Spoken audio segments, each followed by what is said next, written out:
Assalamualaikum warahmatullahi wabarakatuh. Waalaikumsalam warahmatullahi wabarakatuh. Kami dari kelompok 1 beranggotakan saya sendiri Mita Amelia, Saya Liana. Saya Nafisa. Saya Siti Hamia. Saya Muhammad Iman Ilmi.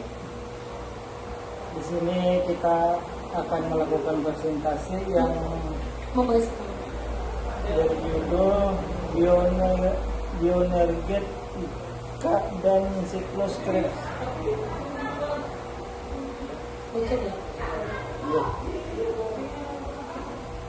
Pendahuluan Fondasi Bioenergetika. Bioenergetika adalah studi kuantitatif tentang perubahan energi yang menyertai reaksi biokimia. Ini merupakan inti dari bagaimana sel hidup memperoleh dan menggunakan energi untuk menjalankan semua fungsi vitalnya, mulai dari kontraksi otot hingga sintesis makromolekul. Yang pertama, transformasi energi. Bagaimana energi tubuh dari satu bentuk ke bentuk lain dalam sistem biologis. Yang kedua, termodinamika sel. Aplikasi hukum termodinamika untuk memahami reaksi biologis. Energi bebas Gibbs. Peran ATP, adenosin trifosfat sebagai mata uang energi universal sel. peran sentral adenosin trifosfat atau ATP. ATP adalah molekul kecil yang bertindak sebagai penyimpan energi jangka pendek dan pembawa energi utama antara jalur katabolik dan anabolik.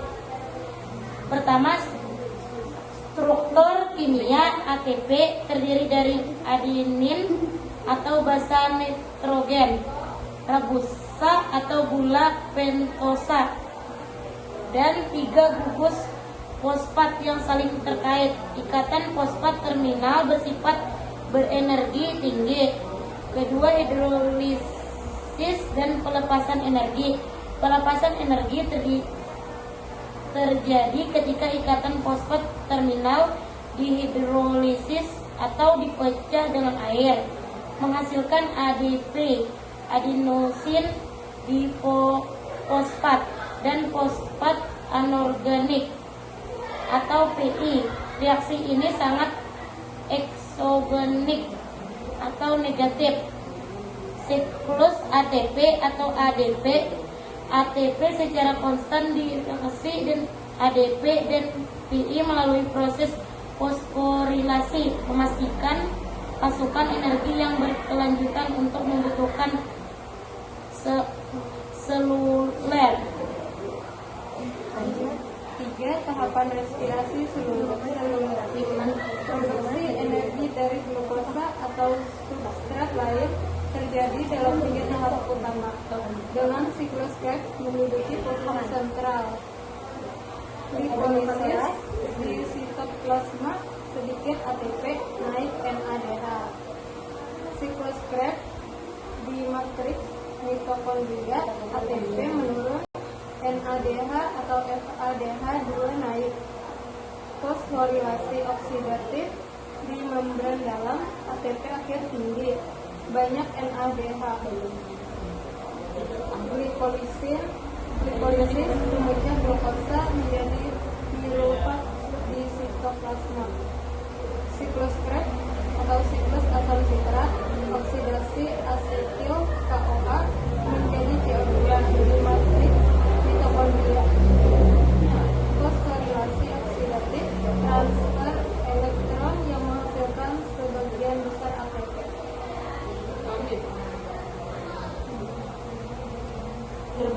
Gerbang menuju siklus Krebs, dekornikulasi Firufat. Sebelum memasuki siklus Krebs, Firufat yang dihasilkan dari glukosis harus diubah menjadi asetil KOA.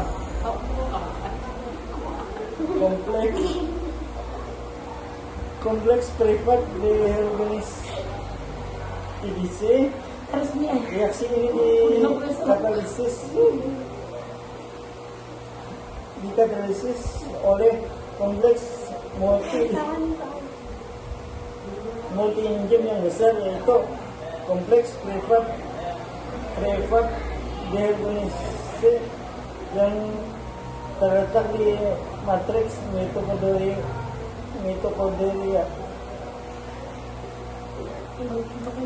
Reaksi kunci Astagfirullahaladzim. Harus. Harus pakai fisik. reaksi kunci yang jadi dekarbonisasi oksidatif.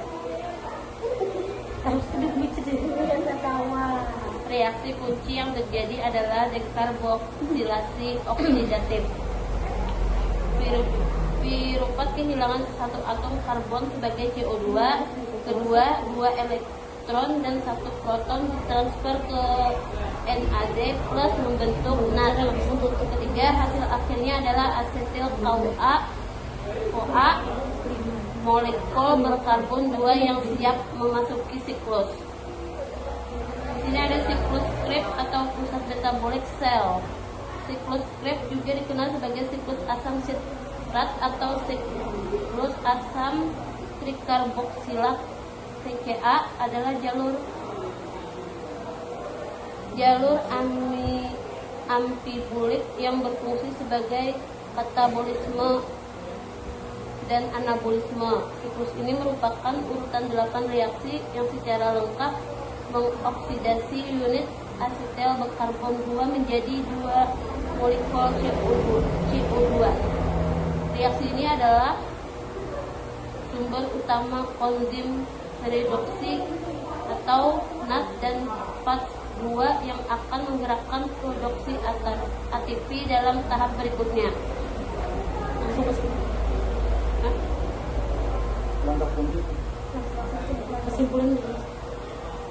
Jadi kesimpulannya, bioenergetika dan siklus Krebs adalah inti dari kehidupan, menyediakan pemahaman fundamental tentang metabolisme dan produksi energi. Efisiensi energi siklus Krebs memungkinkan sel untuk memaksimalkan ekstraksi energi dari nutrisi, suatu kebutuhan esensial untuk organisme multiseluler yang kompleks.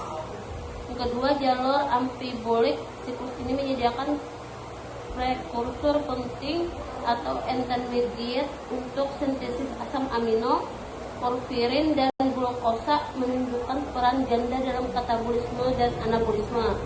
Yang ketiga, relevansi klinis, yaitu gangguan pada enzim siklus Krebs atau produksi ATP terkait erat dengan berbagai penyakit termasuk kanker, kelainan mitokondria, dan penyakit neurodegeneratif.